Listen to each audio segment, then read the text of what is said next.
Stephen A. Smith, the loudmouth that loves to hear himself speak more than anything else. Heck, I even like hearing Stephen A. Smith screaming at the microphone sometimes. This is Sports Guy Talking that you guys are watching and listening to. I am Dustin Tran, your host, as I am here today to talk about Stephen A. Smith's latest comments regarding the layoffs that have been occurring at ESPN. Stephen A. Smith even commented about his own future as he noted that he himself could be getting laid off from ESPN. Of course, what Stephen A. Smith just said was hyperbole, but it does set another round of questions concerning Stephen A. Smith. Before I say anything else though, I want to present you guys with a topic question. So, here it is. Will Stephen A. Smith leave ESPN within the next year?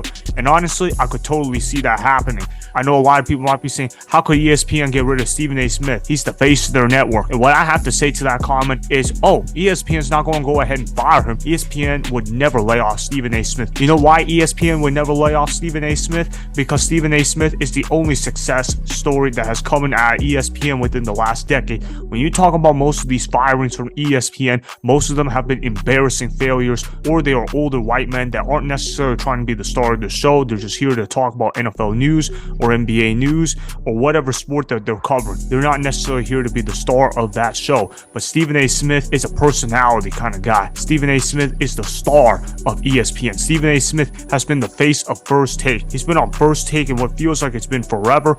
Ever since I started watching sports, Stephen A. Smith has been here on First Take each and every day for the most part during football and basketball season. Yeah, he takes his summers off, but you know what? Stephen A. Smith has been here a long time at ESPN. They're not going to go ahead and get rid of him. Stephen A. Smith checks the box of being African American. He checks the box of being woke, or at least I like to call it pretend woke, because I don't believe Stephen A. Smith is actually woke, and that Stephen A. Smith does care a lot about diversity, which is legitimately true. Stephen A. Smith, he always talks about diversity all the time. When you talk about the Rooney Rule, or you need more African American coaches in the National Football League, you got Stephen A. Smith to tell you that, because Stephen A. Smith will always repeat that every single year, especially when it comes to hiring coaches in January. He's going to say, make sure you hire this black assistant. Make sure that you get rid of that white man so you can go ahead and hire a black assistant. That's basically the role of Stephen A. Smith. But as far as why do I think that he's going to leave ESPN within the next year? Well, it's because he's got 1 year left on his deal. Right now, he's getting paid $12 million a year, which seems like a lot of money, in my opinion, for what Stephen A. Smith is actually worth. But Stephen A. Smith is saying in his mind,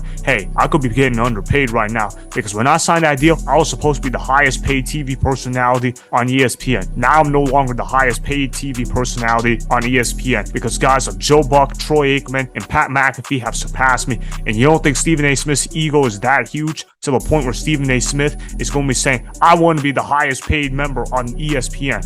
I want to be able to get paid at least $20 million a year. I guarantee you that when contract negotiations come up for Stephen A. Smith, he's going to go ahead and say, I'm taking $20 million a year, no less than that. If you give me less than $20 million, I'm out at ESPN. Because Stephen A. Smith, you got to remember, he is bigger than ESPN. He is a star.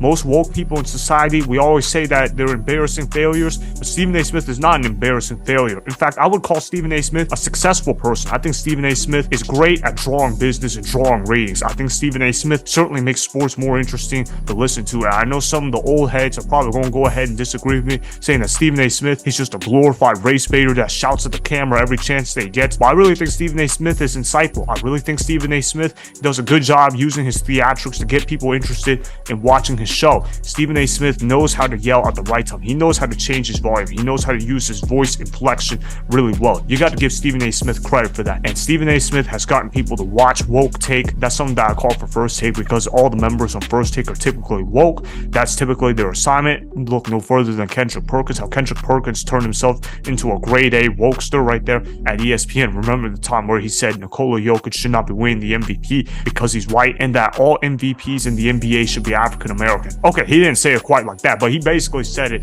where it was implied what he was trying to say, which is what I just stated right there.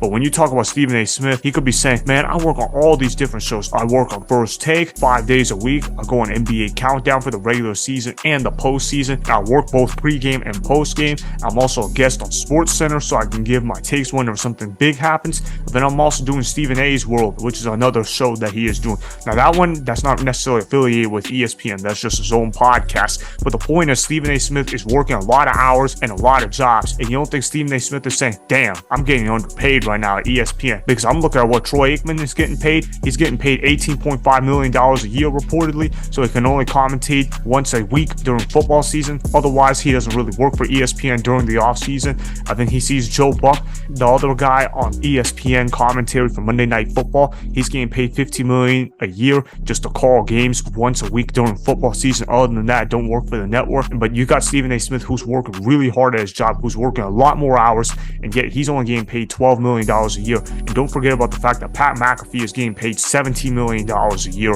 And Stephen A. Smith is saying, you really think there's a TV personality that's bigger than me at the network? Stephen A. Smith is saying to himself and to his colleagues, I am bigger than the network. I control my own ratings. I'm like the Tucker Carlson of ESPN. That's how important I am to this network. Stephen A. Smith has probably convinced himself that. And with 1 year left on his deal, I expect contract negotiations to start almost any time within the next year. And I don't think ESPN and Stephen A. Smith are going to agree to the same price. Look, there's a reason why ESPN has been losing money the last 10 years. It's because they've gone woke and they can't really relate to their audience whatsoever. But yet, Stephen A. Smith wants more money more so than ever, but ESPN has less money more so than ever to offer. And I don't think ESPN has room to offer Stephen A. Smith $20 million a year. I mean, they already pay Adrian Wojnarowski $10 million a year. They already pay Adam Schefter $9 million a year. And what about the people that are doing behind the camera kind of stuff? What about those producers in the background for ESPN? They have to pay them money too. I don't think ESPN has the budget to go ahead and pay Stephen A. Smith. On a side note, I want to address this matter rather quickly. So a lot of people have been saying that Shannon Sharpe could potentially join ESPN.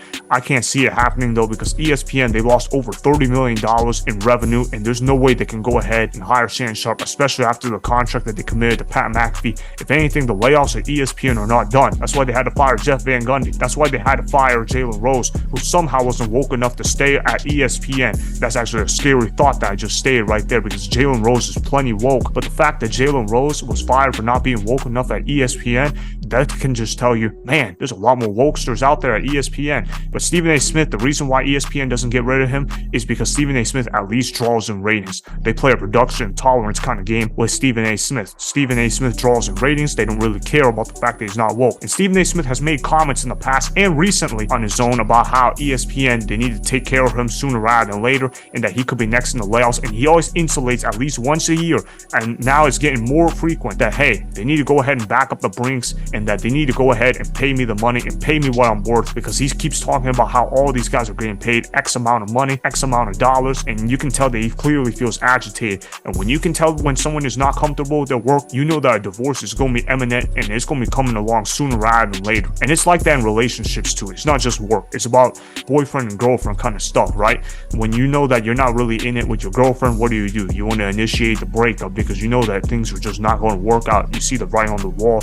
Go ahead and try to rip off the band-aid. And I think Stephen A. Smith is trying to do that right now, but he also knows that he's making a boatload of money at ESPN right now, and ESPN knows that they can't afford to lose Stephen A. Smith. If ESPN loses Stephen A. Smith, be prepared for ratings to drop down more so than ever, which is already a scary thought considering the fact that ratings at ESPN have already been horrible for the last decade. So if Stephen A. Smith leaves ESPN and then it gets progressively worse, ESPN could cease to exist by 2030, at least in its current format anyway. They might have to change up their whole political ideology, and if they do that, maybe they can still survive by 2030. But based on their current ideology and the current trajectory, they are going to be defunct by 2030. They're going to cease to exist, at least in this current format. That's what I'm seeing with Stephen A. Smith. I think Stephen A. Smith is going to go independent. He certainly has enough stardom to go independent on his own, where he'll still maintain a large following around himself. So that is why Stephen A. Smith will leave ESPN within the next year, as he has outgrown the network called ESPN. Remember, go ahead and subscribe to Sports Guy Talking, like the video, and please comment down below. If you guys do that, I may shout you guys out in my Instagram story every Monday. That'll be for the @DustinTran Instagram account. Make sure to follow me on Instagram @DustinTran and @SportsGuyTalking. Also, go follow me on Twitter @DustinTran. Again, go ahead and do those things that I just told you guys to go do. Hopefully, you guys enjoyed the content that was just produced. Peace out. I hope you enjoyed that video. Want more Sports Guy Talking, the home of great sports content? Make sure you click that subscribe button to get the latest from Sports Guy Talking. Go ahead and like the video, comment down below, check the description box on the video in order to follow my Instagram and Twitter. Also, be sure to check out more of the best clips from the YouTube channel, Sports Guy Talking.